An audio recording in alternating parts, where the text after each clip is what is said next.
नमस्कार दोस्तों, स्वागत है आज एक अनहोनी की चैनल के एक और धमाकेदार भूतिया कहानी के एपिसोड में।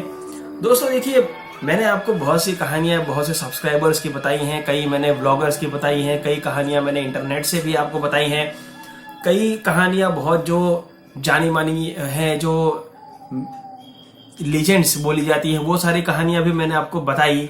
आज की कहानी दोस्तों मैं अपने खुद के ही अनुभव के आपको बताने जा रहा हूं, जो एक काफी क्रीपी घटना थी। देखिए, इसमें मुझे कोई ऐसा है कि बहुत बहुत बड़ा ऐसा कोई मेरे सामने शैतान आ गया हो या जिन आ गया हो या भूत प्रेत, ऐसा कुछ नहीं हुआ था।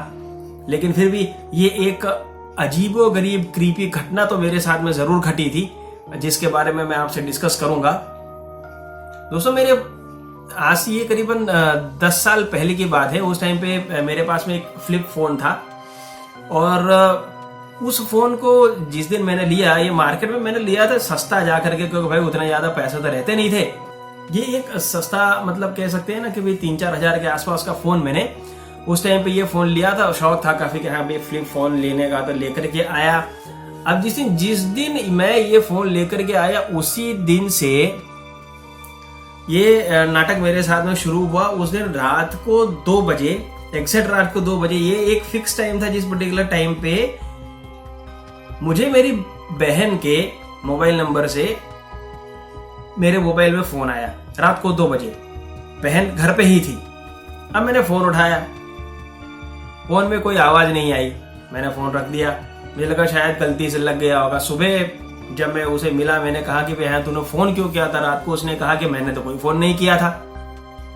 तो फिर मैंने भी छोड़ दिया, क्योंकि मैंने चेक नहीं किया कि हाँ भाई देखो मैं तुझे बताता हूँ तेरा फोन आया है, ऐसा करके ऐसा सब मैंने नहीं कहा। मैंने कहा हो गया, गलती से लग गया होगा, उसको ध्यान नहीं होगा। दूसरे दिन भी सेम रात को 2 बजे मेरी बहन के मोबाइल से फोन आया। अब ये तब तक मैंने भी ये चीज मार्क नहीं की थी कि मैंने उसका मोबाइल नंबर मेरे मोबाइल में सेव ही नहीं किया, कि उस टाइम पे मैं ज्यादा किसी के पास में मोबाइल रहते नहीं, 10-15 लोगों के पास में मोबाइल रहते थे, तो सारे नंबर मुझे याद थे। तो मैं मोबाइल जनरली नंबर सेव नहीं करता था, और वो नंबर मेरे में सेव था भी नहीं। फिर भी सेव उसके नाम के साथ में उसका नंबर, मतलब उसमें उसका नाम आता था, नंबर तो खैर मैंने देखा ही नहीं था, उसके नाम से फोन आता था। अब नेक्स्ट डे जब फिर ऐसा हुआ, तो फिर मैं उसके पास में गया। मैं बोला भाई तू क्या नाटक लगा के रखा है, तू रोज रात को 2 बजे मुझे क्यों फोन कर दिए? उसने कहा मैंने आपको एक भी बार फोन नहीं किया, अब नाटक करना बंद करो। तो मैंने वो तुरंत फोन खोला और मैंने कहा ये क्या है? तो उसने कहा क्या है बताओ। अब मैंने देखा तो ना वो नंबर मिस कॉल में बता रहा है और ना ही वो नंबर रिसीव्ड कॉल में बता रहा है, वो नंबर उसमें था ही नहीं। अब उस टाइम पे मुझे बड़ा आश्चर्य हुआ कि यार ये क्या बात हुई, क्योंकि मैंने तो उसको रिमूव नहीं किया था। लेकिन फिर मुझे ऐसा लगा कि शायद इसी ने फोन ले लिया होगा मेरा और उसमें से ये रिमूव कर दिया होगा। बाद में एक बार नेक्स्ट रात फिर उसी दिन जो है रात को 2 बजे फिर से फोन आया और मैं फोन लेकर के उसके कमरे में गया। मैंने कहा ये क्या है, और रिंग बज रही थी। तो उसने भी अपना फोन मुझे दिखाया कि ये देखो, और उसका फोन बंद था, स्विच ऑफ था। फिर भी मेरे में उसी के नाम से फोन आ रहा था और फिर मैंने उस टाइम फोन उठाया।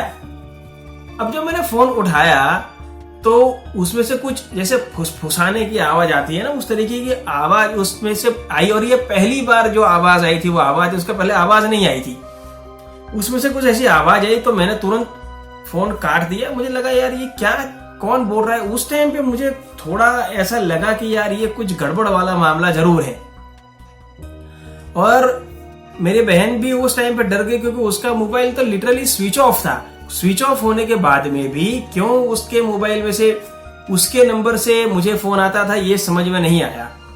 और उसके बाद में जब मैंने उसका फोन उस दिन रात को उठाया था, उसके बाद में लगातार 3-4 दिन तो ऐसा होता रहा दोस्तों कि हर 2 मिनट पे फोन आने लगे। और कंटाल करके मैंने मेरा फोन भी स्विच ऑफ कर दिया। अब स्विच ऑफ करने के बाद भी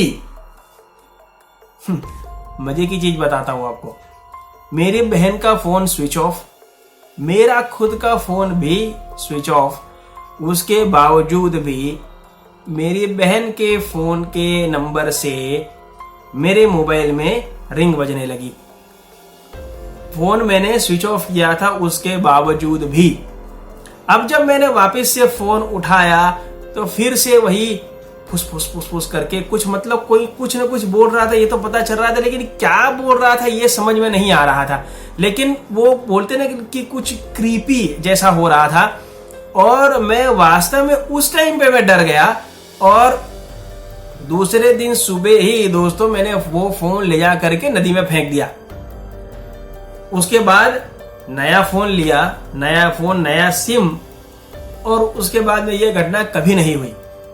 अब ये क्या था ये मुझे नहीं पता, इसका कोई एक्सप्लेनेशन मेरे पास में नहीं है। हाँ, हमने एक बार ऐसा जरूर सोचा था कि हम पुलिस में ही जाते हैं, कि ऐसा तो नहीं कि मेरी बहन का मोबाइल नंबर किसी ने हैक कर लिया हो, लेकिन ऐसा भी नहीं था, क्योंकि हैक भी हुआ रहता है दोस्तों। तो अगर मोबाइल स्विच ऑफ है तो उस टाइम पे उसकी सर्विसेज यूज नहीं हो सकती है, लेकिन फिर भी ऐसा हुआ था, फिर भी इस तरह की घटना घटी थी। इसके लिए ये तो मैं समझ गया था कि ये कोई ना कोई दूसरा चक्कर है। अब या तो मैं इसको भूत बोलूं या फिर मैं किसी की खुराफात बोलूं, ये मुझे समझ में नहीं आता, लेकिन मैं इसको फिर भी कोई ना कोई ऊपरी चक्कर ही बोलूंगा दोस्तों। बाकी देखिए, भूत प्रेत की बातों में मानना ना मानना ये सबका अपना अपना व्यक्तिगत अनुभव भी होता है और व्यक्तिगत मानना भी होता है, तो वो सब मैं आपके ऊपर छोड़ता हूं। और अगर आपके पास भी ऐसी कोई कहानी है आपके खुद के अनुभव की, या आपके घर के किसी के सदस्य के अनुभव की, आस पड़ोस में या कहीं से भी किसी से कभी कुछ सुना हो, और आप चाहते हैं कि उसे मैं उसका वीडियो बना करके आप लोगों के सामने लेकर के आऊं, तो आप जरूर मुझे मेरे ईमेल पर भेजिए। ईमेल मैंने डिस्क्रिप्शन बॉक्स में दिया हुआ है। मैं जरूर आपकी कहानी के ऊपर वीडियो बनाऊंगा। और आज की कहानी आपको कैसी लगी या कुछ रिलेट होता हो आपके साथ तो भी जरूर बताइएगा। मिलते हैं अगले वीडियो में। आहट एक अनहोनी के चैनल पर डर का और भूतिया कहानियों का सिलसिला चलता रहेगा। धन्यवाद।